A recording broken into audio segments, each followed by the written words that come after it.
Hello, my name is Stephen Roberts. Today we're conducting the first ever conference and discussion on the philosophy of Stoicism and its ability to be applied to the military. I would like to take a moment to thank all of the participants in today's roundtable. To introduce the participants in today's roundtable, we have Professor Nancy Sherman. Nancy Sherman is a distinguished university professor and a professor of philosophy at Georgetown University. She is also a recognized author on philosophy and Stoicism. Her most recent book is Stoic Wisdom, Ancient Lessons for Modern Resilience. Her previous books include After War, The Untold War, and Stoic Warriors. Professor Sherman was a Guggenheim Fellow and a recipient of many other fellowships and awards for her work.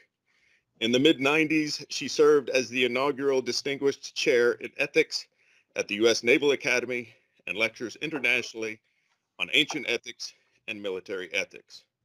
Professor Sherman received her PhD from Harvard University, an MLITT from the University of Edinburgh, and BA from Bryn Mawr College. She also has research training in psychoanalysis. We have Mr. Donald Robertson. Mr. Robertson is a cognitive behavioral psychotherapist and author of How to Think Like a Roman Emperor, The Stoic Philosophy of Marcus Aurelius. Major Jared Cooper. Major Cooper is the Operations and Outreach Officer at the Krulak Center for Innovation and Creativity, a relatively new think tank for the USMCU, United States Marine Corps University. He is an artillery officer by trade with deployments throughout CENTCOM, AFRICOM, and INDOPACOM, with both conventional and special forces units.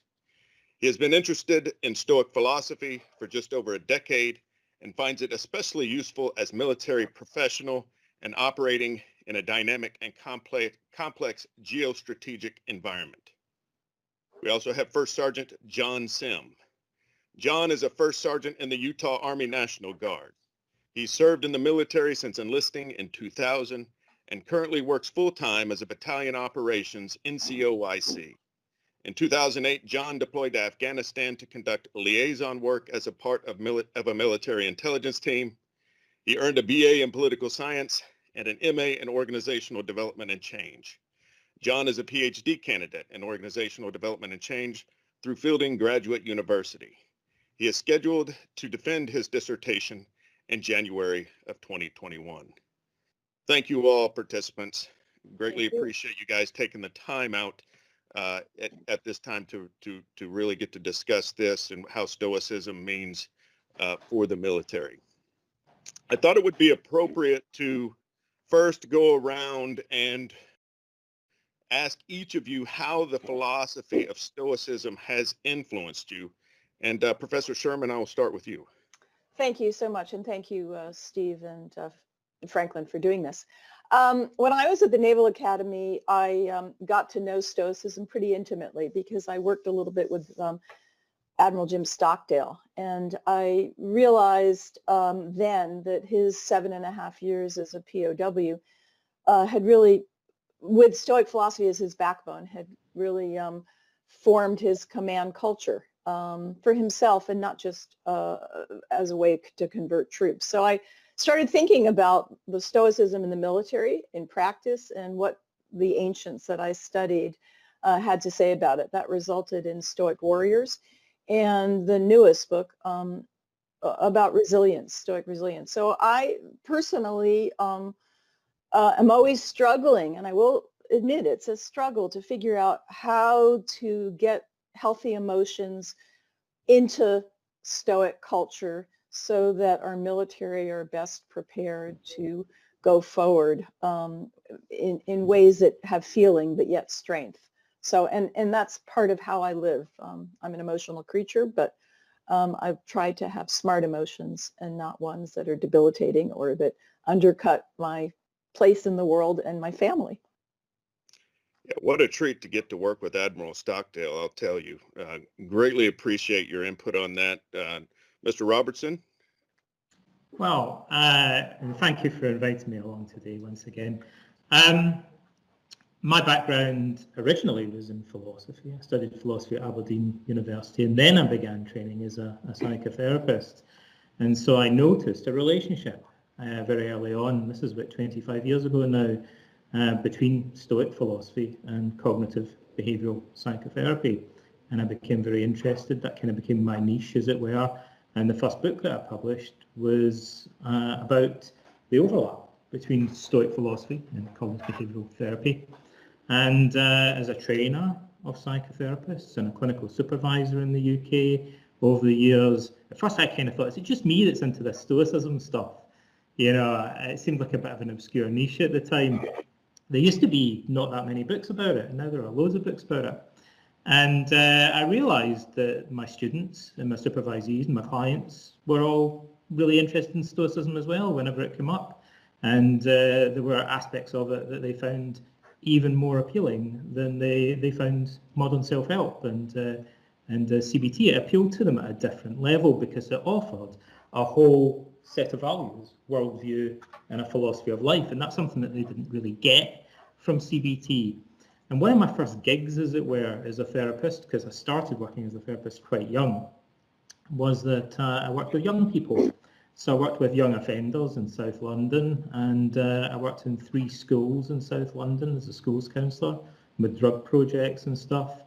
And I found that a lot of the youths that we were working with didn't like the idea of seeing a counsellor or therapist, because in their mind it would mean acknowledging weakness or vulnerability. So it's kind of stigmatised.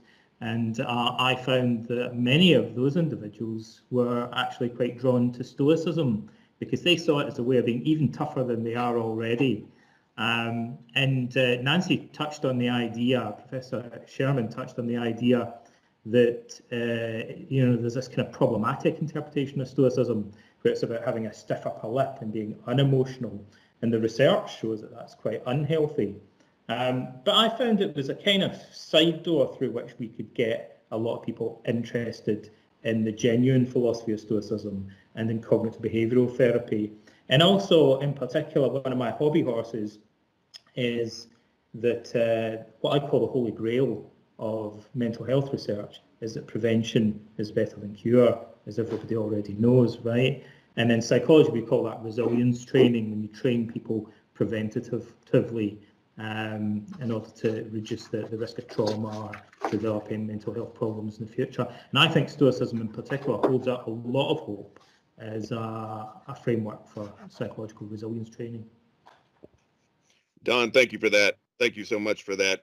Major Cooper? Yeah, so for me overall, I've had kind of broad exposure to Stoic philosophy for just over a decade, like mentioned in the intro. A lot of it was due to exposure from initial deployments with guys coming back and just looking at various philosophies for mental resilience or just kind of ways to cope with various things. So that's when I kind of tangentially got exposed to the philosophy overall and started to explore it a little bit further. But really, this started at Blossom about 5 years ago with a colleague of mine back at a battalion in Camp Pendleton, where he was a big-time Stoic advocate and fan of the overall philosophy. So I started to dive into it more and more. And that's when I really started to appreciate some of the aspects, especially as a military professional, where it's all about virtue and kind of like it assimilates well with like our core values of even in the Marine Corps, honor, courage, commitment. So I think they very much are tied together and work very much in tandem. And then also kind of taking like a bird's eye view of things and not getting mired in the mud of complex problems and really just focusing on the priorities to kind of accomplish what it is you're setting out to do. So I've just found it to be very effective just across the board, especially even now with the COVID environment and the teleworking and kind of the loss of connection with other humans and everything. So to really just kind of focus on what's important in life, and then also to just to prioritize your efforts and always strive towards that virtue to kind of give you that meaning when you don't have the constant feedback loops and stuff. So it's a journey of exploration, still growing through it, but definitely found it to be very applicable and beneficial. So. Thank you very much, Major Cooper. And I know that both yourself and First Sergeant Sim really have practical application experience on how Stoicism really truly affects warriors on the battlefield. And with that, First Sergeant Sim, please go ahead. Thank you. So I was introduced to Stoic philosophy back in 2012, actually by a military leader of mine. We had an interesting situation where our organization had kind of a toxic environment, atmosphere, and he came in, and he was a very strong personality, but he saw a need to kind of correct some of the moral foundation, the ethical foundation that we had in our organization. And so he introduced, he's a big fan of Stoicism. He introduced that Stoic philosophy into our organization. We had a lot of discussions about it. And it was really interesting to see everyone's reactions to the philosophy. Many, right, wrong, or indifferent. What I thought was interesting is that instead of gossip or, backbiting, there was a lot of talk and debate about philosophy in the military and what constituted a philosophy for the military, which I thought was a very interesting turn of events. For me, it's impacted me personally because, not only in my military career, I've seen a lot of ability to react to adverse situations, the things that we have to deal with in the military, but also it kind of came at an interesting crossroads in my life when I was debating the faith that I was raised in, and I decided to leave that faith. And at that time, I kind of felt like this ethical void in my life. And so finding Stoicism kind of helped not just mirror some of the values that I had been raised in, but kind of broaden my view of those values. And we actually tried to run a Stoicism conference, or a resilience conference, if you will, here in the Utah National Guard. And that's where I met Don Robertson here, because we reached out to him and we were trying to bring him on as a guest speaker. And unfortunately, due to legal funding legalities, we had to cancel it literally 2 weeks earlier. So talk about having to practice Stoicism at the time to get over that. But we actually initially called it Stoicon, not my word. It was someone else that used that term, and so I'm super proud to see that the international conference has adopted that or co-opted it. I think that's really cool. But and then finally, it's kind of become a catalyst for my scholar practitioner pursuits. It's kind of what put me on the path to try and understand change as we feel it and see it in our social lives and our social organizations. So I've been studying a lot of change processes that constitute our social worlds, to the extent that we adapt, change, and create new ways of working and thinking together. Outstanding, First Sergeant. Thank you so much for your experience in relaying that. The first question, I'm going to put it over to you, Don, first. With the misconception between Stoic philosophy and pop cultural understanding of the non-emotional Stoic, what could the military do to prevent confusion between the two? Well, that's a really good place to start, right? Because Socrates thought it was important, incidentally, to start by defining the key terms in the debate. And often when people are writing articles or discussing Stoicism online in particular, there's a lot of confusion caused by people mixing up what we've kind of fallen into the habit now of calling lowercase Stoicism, so the unemotional, stiff upper lip coping style, with capitalized Stoicism, the ancient Greek school of philosophy. And the first thing I'd say, it's crucial to clarify the distinction between those two things. So the unemotional coping style is about repressing or concealing unpleasant or shameful emotions. We can define it pretty easily, actually.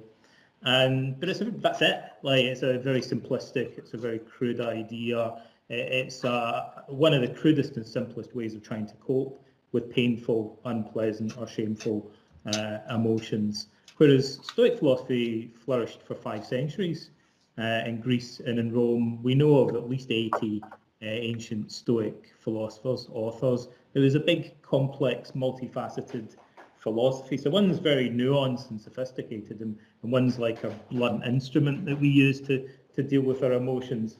Now, it's particularly important because we actually have quite a lot of psychological research and health research on lowercase Stoicism. In fact, there are several validated scales that are used to measure it. And we know that it's pretty unhealthy.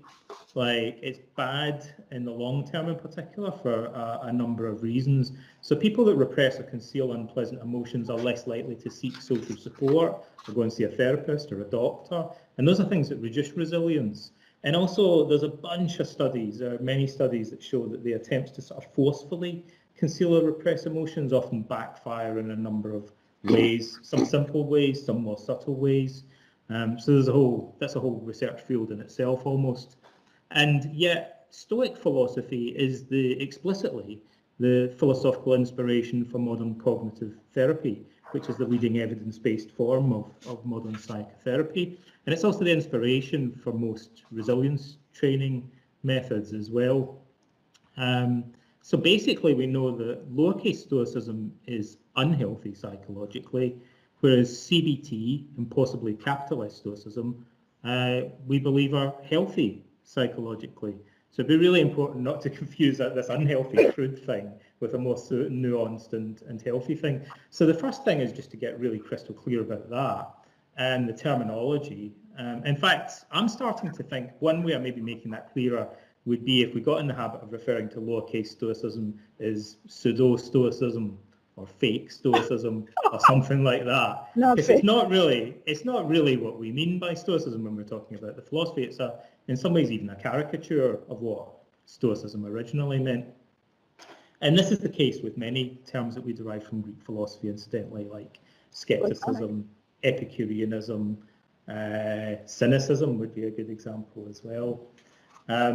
Even sophistry, like the meaning of the term has changed over the centuries.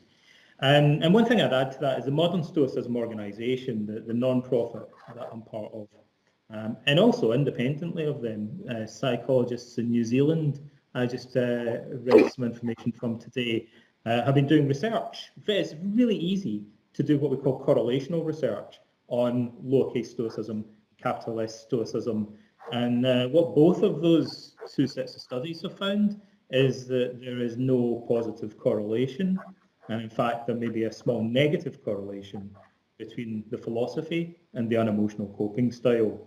That means that people who follow Stoic philosophy are actually less likely than average to try and repress and conceal and blot out unpleasant emotions. So hopefully we'll get some of that data into the media over the next year or so that it becomes more available to the general public. So apart from the kind of history and the definition, we've also got research data from two different sources now that substantiate this fact that these are really two quite different things that we're talking about.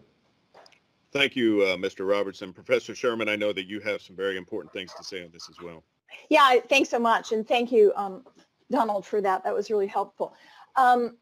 One of the things that we can add to this is that the Stoics were really prescient, forward-thinking in thinking about all the different kinds of emotions we have, the layers. One thing they really talked about was what they call proto-emotions or pre-emotions, the starts and startles, shakes and shivers, turning green. Some of those autonomic responses, someone like Joseph Ledoux, the neurobiologist, calls them low-road emotions, really are survival. You know, they're flight-fight kinds of things that you need if you're in the service, military service.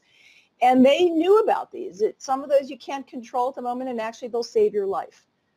But they also tried to tamp them down a bit when they're no longer useful, which is one of the major challenges of PTSD, that it fires when you're no longer in battle, but you're at home and things are safe, but your child looks like someone you might have killed in a collateral incident, a horrible, tragic situation, or the like, or a bump in the road looks like an IED. So they then talk about various kinds of controls, and one of which is, they call it, it's an ugly term, but pre-rehearsal. You anticipate this stuff, that you anticipate these evils, so you kind of you practice. You practice in a way that cognitive behavioral therapy introduces. You practice in advance some of the things that you know you're tending to do in an overzealous way. But they also then talk about, in addition to a layer of regular emotions, which they sometimes think can be too explosive, like anger, they talk about good versions of them. So there's really good grief. There's good joy in trying to be good with all its challenges, especially in a command structure. There's also rational kind of desire of wanting to have the right kinds of friends and family relations and commanders, or be a good commander. And there is also, critical for the services, I think, a good kind of fear. They call it rational caution, preparedness, wariness, checking the procedures and the protocols so that something on the ship doesn't explode, or there's not an oil leak that you're in charge of and you should have looked out in advance. That kind of, to me, those are incredibly important emotions. And just in terms of thinking about who you read, someone like Marcus Aurelius, the commander as well as emperor, begins by repeating over and over again that look at a battlefield. If you see on the battlefield a hand and a leg cut off from a trunk, you know that hand and leg don't work. That's what you are like if you cut yourself off from other people. So right there, he says social supports are critical for resilience. And if I had to emphasize a line from Stoicism, ancient Stoicism, Roman Stoicism, battlefield Stoicism, a guy writing in his camp at night after this huge statue of him in gold is rolled out, and then he goes, reflects on his own in meditations that were meant for himself and no one else, but we all read. That would be the line. Cut yourself off from each other. You're like a hand or a leg strewn on a battlefield apart from, that can't work any longer. And he says, we need that integrated social system to be supportive. So I think that's that critical sense of reaching out, even when, it doesn't seem like you want to ask for help, is a really important lesson to take home from ancient Stoicism. Great points. Thank you for that, Professor Sherman. Really good points. Major Cooper or First Sergeant Sim, do you guys have anything to add to those?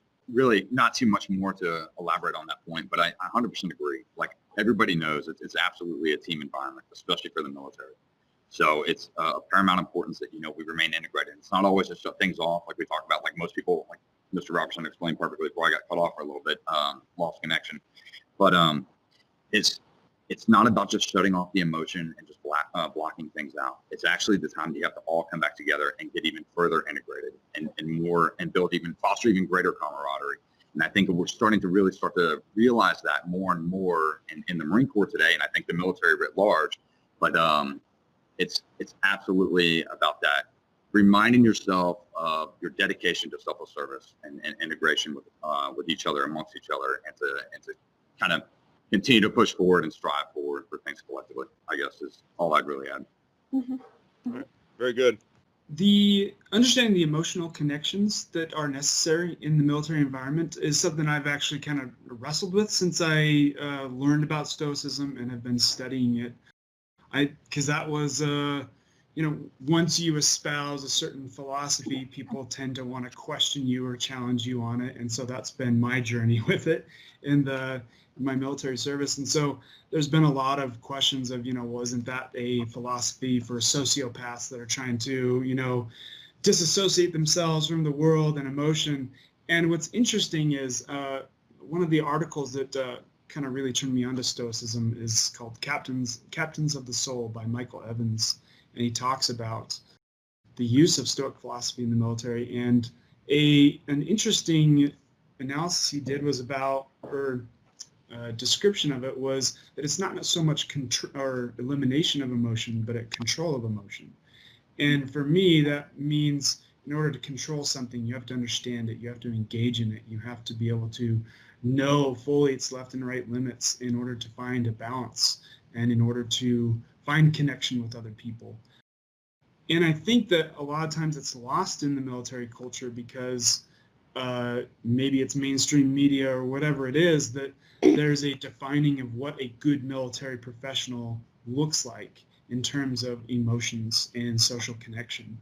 And so I think there's a tendency to see military professionals as needing to be above emotion in order to do their job, but quite it's the exact opposite that's true for me, that it requires us to have a good command of emotions, to not eliminate them, in order to be able to connect with those that I work with on a team, in order to navigate difficult situations I would encounter, in a deployed environment, in the war environment.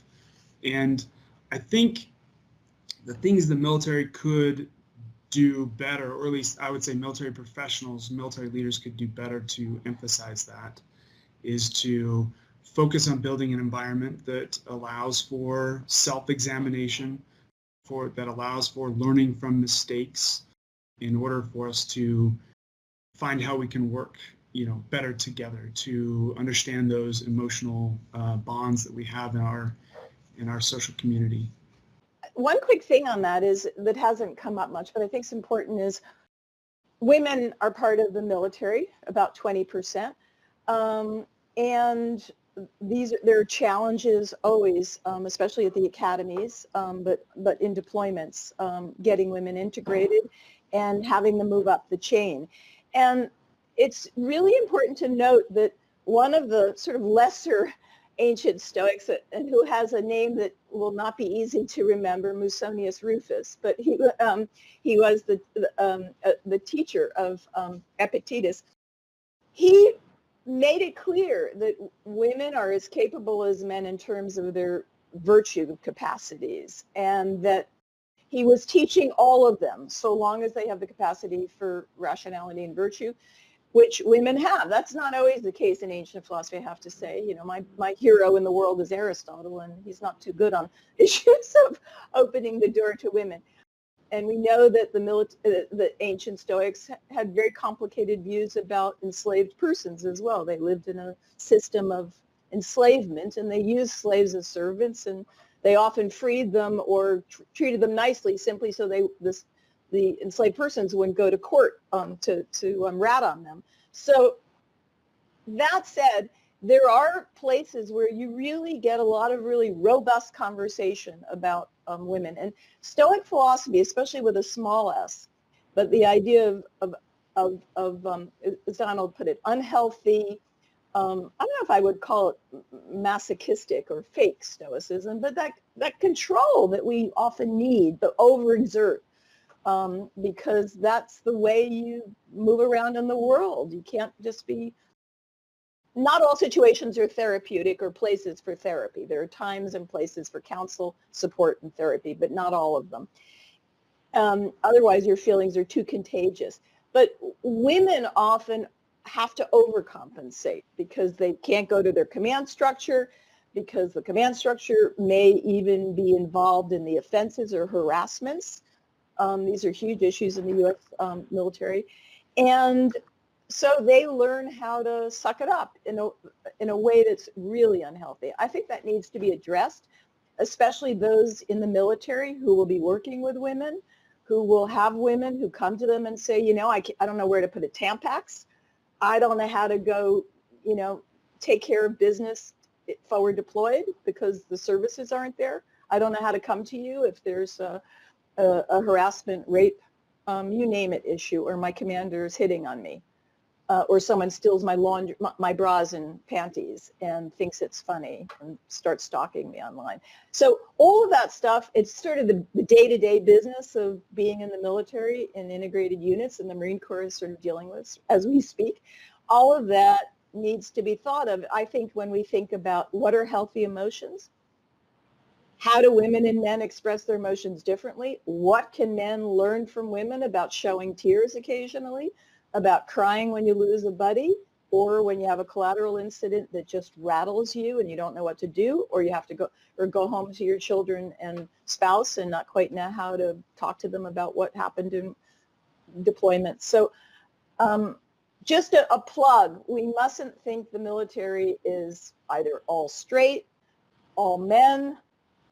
It wasn't, women didn't serve in the Roman period, but sometimes ancient models have to be revised in light of progressive and enlightened history. And I think the military culture is a place where rethinking some of these issues is really important to make sure everyone is on is a fair player what every one of you guys are making and ma'am are making are great points. You know, the military, and in my experience in the Marine Corps, was very good at teaching the small s stoicism. Suck it up, you know, embrace the suck, get out there. It's gonna hurt. But what we can do a better job of is something that Donald was pointing out to, as teaching a philosophical foundation for how to properly put in emotions into their place, right? They need to be felt when they need to be felt. And there are times when we need to not have them control our physiology. And so these are all very important points, great points by everybody. The next question, in taking into consideration the millennia that Stoicism has spanned, there have been evolving ideological variations among philosophers of the same school. Some of those include ancient Stoicism, Neo-Stoicism, and modern Stoicism. With this evolution, are there any absolutes in Stoic philosophy that put it at odds with the military profession, or secondarily from a U.S. constitutional perspective? It's kind of tough. The overall, I don't think there's anything that just absolutely is in conflict with that of the military and kind of the way in which we operate. I think it's very complementary in nature overall. And I think, you know, just there's a couple mantras that we already use in the military that I think are even somewhat tied into Stoic philosophy, at least on a subconscious level, that we don't even quite realize that we could find more of a blend between the two. One of those, like you were talking about, embrace the suck, which is the little s, right?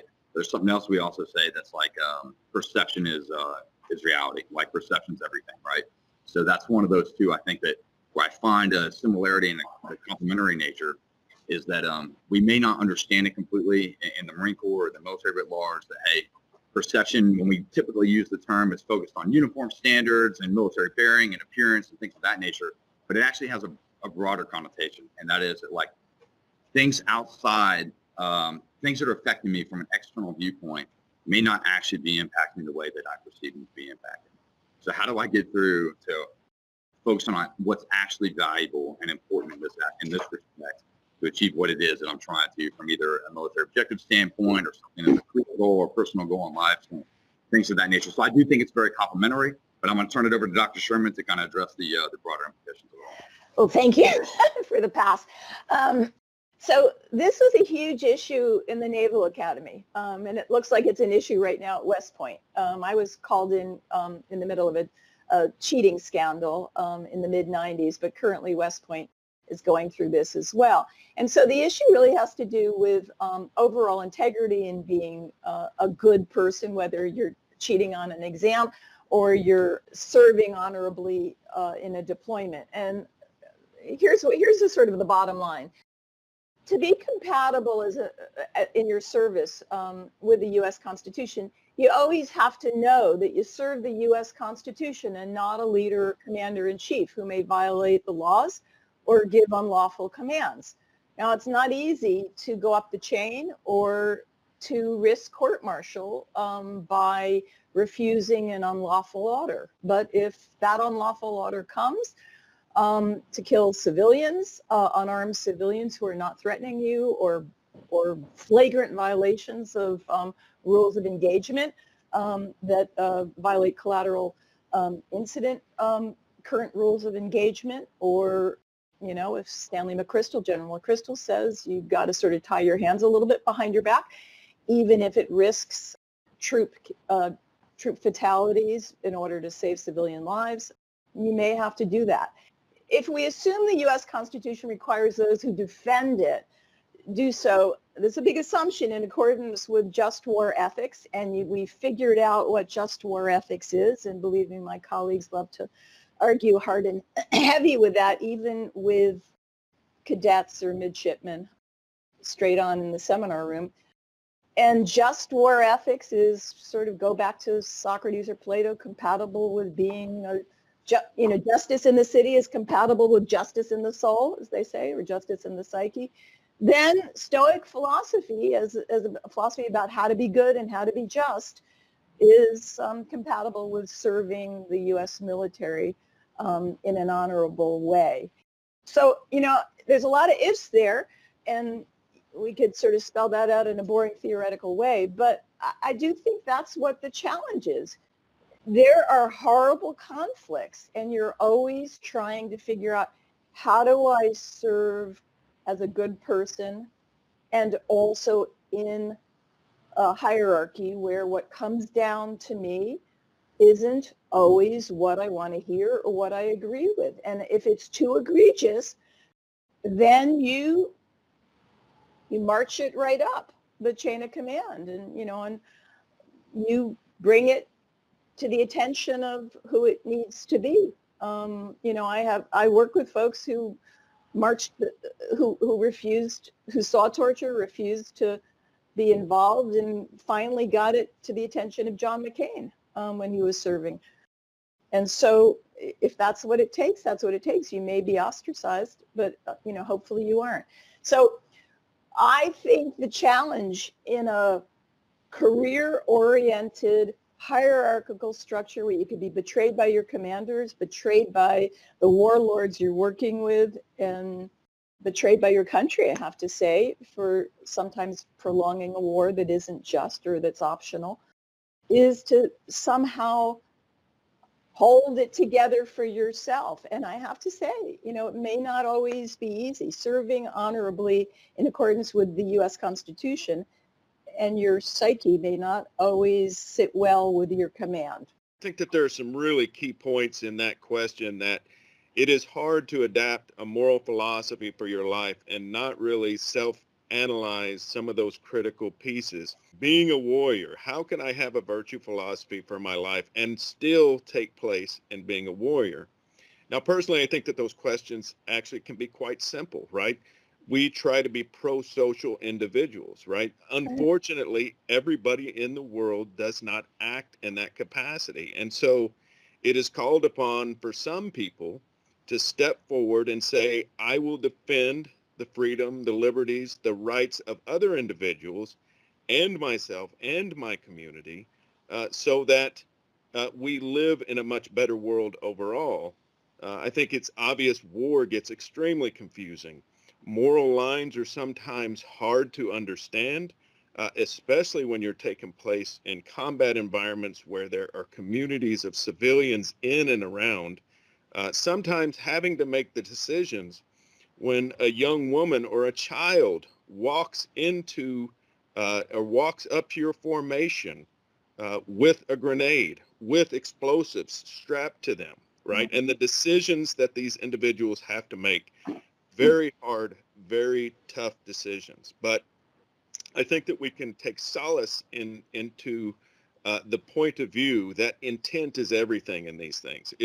If your intent is to go out and participate in a virtuous capacity, that is really the biggest thing that counts, because one of the key points of Stoicism is it is a very personal virtue ethic, which I think actually has a very linear way of operation with the U.S. Constitution, right? The U.S. Constitution was set up as a document to kind of stratify individual liberty, and Stoicism is kind of an individual seek for virtuous behavior and self-improvement, constantly on a path of self-improvement.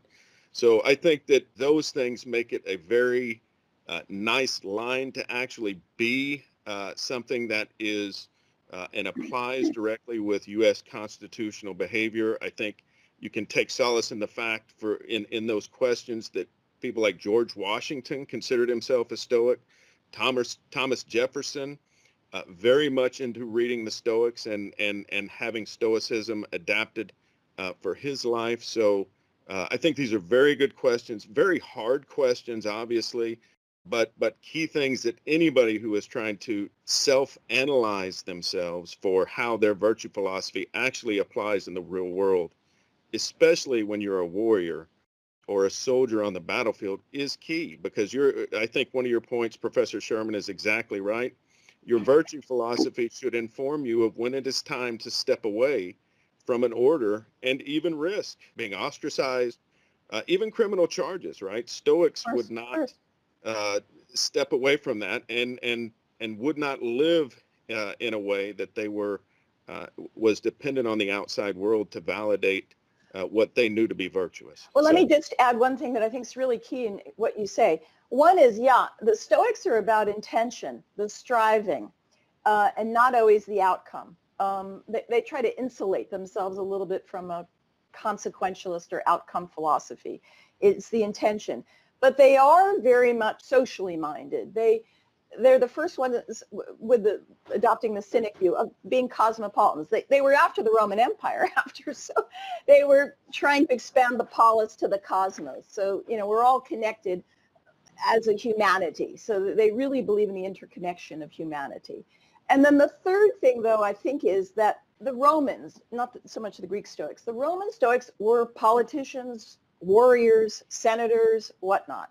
They were in messy environments. Not all of them were in war, but they were all, some of them served, like Seneca, in Nero's cabinet.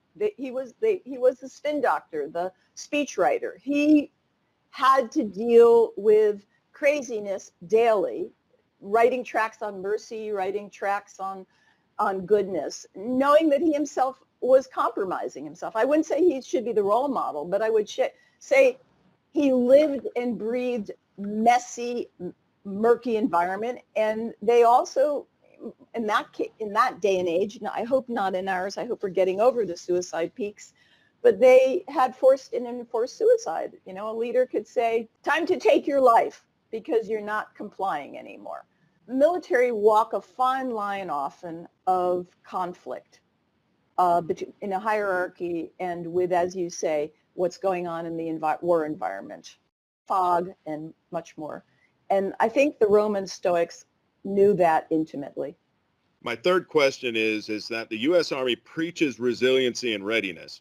How can leadership use philosophy in its everyday command of soldiers to make the best application of being both ready and resilient? Well, I'm going to say something very simple and very radical, and it's something that comes straight from the horse's mouth. It comes from the Stoics themselves, who said that they believed that first and foremost virtue ethics, Stoic philosophy, had to be taught by example. So they very much believed in leading by example, although they did lecture and they did write books. Seneca, for example, says that Cleanthes only became the man that he was because he lived in the company of Zeno. He saw how he ate his meals, how he dealt with critics that were ridiculing him, and he got to model those behaviours from somebody who exemplified them. And the same goes for their supreme role model, which would be Socrates. They say Socrates, first and foremost, modelled the characteristics that he wanted to teach, and people could see them being exemplified by the teacher himself. And that's an unusual attitude in some ways to adopt in clinical practice and therapy, but it's something that I've always advocated to my supervisees and my students, which is that they should really be using the CBT techniques on themselves in a modified form often, but trying to learn from the experience of using these techniques, for example, for resilience building or self-improvement, so that when they're talking to the clients about it, they do so from a basis of personal experience, and therefore they can do it with more empathy and with more authority. So it strikes me that would fit in with the military culture as well, that this is integral to, so it's part of Stoicism, and I think it's something that would be very relatable in that context, and also makes a lot of sense psychologically from what we know about the psychology of psychological skills training. Definitely going along with what Don was saying about modeling that kind of behavior. That's something that we talk a lot about in leadership development and building ready teams, ready and resilient teams, is making sure that leaders themselves are modeling that kind of behavior, and modeling behavior that allows for a resilient climate, that they're open to change, that they have tolerance of mistakes and taking risk for the sake of learning, especially in training environments, holding and practicing high ethical standards. And I think one of the biggest things is focusing on developing people, developing those below them to be able to thrive in that kind of environment. One of the things that I think comes up quite often when we're talking about military codes of conduct or resilience is kind of discussing what a warrior ethos would be or should look like in the military. And I mean, roughly translated, you're talking about moral character in terms of an ethos. And if we're able to bring up that conversation more often in honest discussion, we're able to tackle what those philosophical foundations, would inform such a moral character for the military. And that could allow us to talk about, what values and virtues are, should be highlighted and encouraged for our soldiers in developing resilience and ethical behavior. And then that could also translate into our training more directly. How do we use those values and virtues when we encounter adverse situations? How to rely on those ethical foundations that we build. I just want to add one quick thing. I think that's absolutely right, John. And the Stoics always say anticipate the bads, or anticipate the evils, a bad word, but they mean the things you don't want to happen, disease or loss or penury, poverty, and they say a very controversial phrase that Epictetus and all of them repeat often: kiss your child goodbye in the morning as if, it's the last time. So it sounds harsh, and my students usually cringe. They've just left their nest and left mom and dad, and here they are, in a philosophy class hearing this. This is not what they want to hear. And I suspect that's the case too for, newly deployed folks. But the idea is you shouldn't be sideswiped all the time. You should sort of think that it could happen. There could be fatalities. There could be unfortunate events. And how would you react? So they're very much about adaptiveness. Be able to be agile and adaptive. And that, I think, is really key for a military. Not just about agile and adaptive weaponry or agile and adaptive responsiveness in changing environments. And as Steve was saying, in environments that are mixed populations, civilian and military and armed civilians.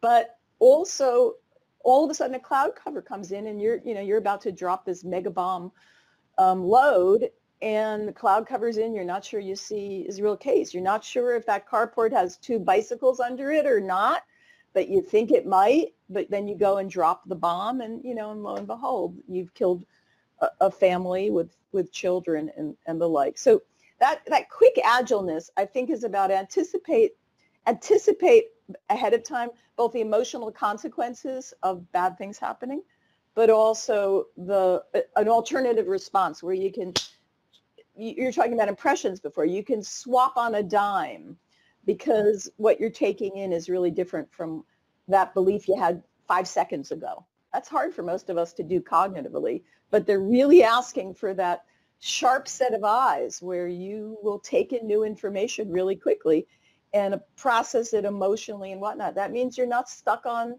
some views of what, a commander's supposed to do, suck it up, embrace the suck. No, maybe that's not the right moment right now. Thank you very much. Another thing that I always liked about what the Marine Corps did is you initially were exposed to what the Marine Corps values were, right? And that was done early and often. And so I know that in the Marine Corps, you were expected to disobey orders if it was something that was unvirtuous behavior. Now, we all know still that things get confusing in battle, and we can all go back and revisit things and understand things that probably could have been done better. But I think that's another way to enter that in early on for resilience and readiness is early and often with creating that philosophical foundation. So I'm going to go ahead and move on to the next question, which is related, is how could Stoic philosophy be integrated as a natural part of leadership training? I think getting it wholesale will be a little difficult because the services already have kind of like their ethical guidelines and philosophies there, like you already mentioned with the Marine Corps, honor, courage, commitment. So it's already kind of somewhat interrelated. But I think the biggest thing to do right now is exactly what you're already doing, and that's exposure. So last year, pretty much a year ago, we actually had Mr. Robertson over here at MCU to provide a lecture to a lot of the resident students here, which is also posted to the CDET site. So that's our distance education program for just broader exposure to better understanding Stoic philosophy and seeing how the tenets already kind of mirror what we already have established in the Marine Corps and where they complement one another. But most likely the best application is going to tie directly into what Mr. Robertson was saying earlier, which is leading by example, and unit level leadership. Exactly how First Sergeant Sims got exposed to this. Just another thing that First Sergeant Sims says, which really kind of drives it home more than just, hey, we're doing this because we're supposed to be disciplined individuals, and this is the mission orders that we're been assigned, and this is why we're doing it, because that's just what's expected, because the Marine Corps and the military operates on reputation and performance, right? There's more to it, and I think First Sergeant Sims really hits it. So to get to that point, it's empowering everyone else. So it's that actual act of community, because the Marine Corps and the military writ large is a cosmopolitan organization, and really honing in on that and being integrated and focusing on kind of the family aspects of it all, regardless of the differences amongst the troops or anybody that's there, and working towards something that's broader than yourselves, which I think directly ties into Stoic philosophy. So if that's done at the unit level, at the small level leadership, and it's actually being carried out and the example is being set, that's how you really get it into kind of the overall development of leaders, where it really occurs. And that's in the fleet. That's in the operational forces. You can go to schoolhouses to do things that gives you a basic rudimentary foundation, but where it actually occurs and the development and growth happens in the operational units, that's how I kind of see it all flowing in. So I like what you said, Mitch Cooper, about not being able to do that wholesale, that it really does happen on kind of a smaller level.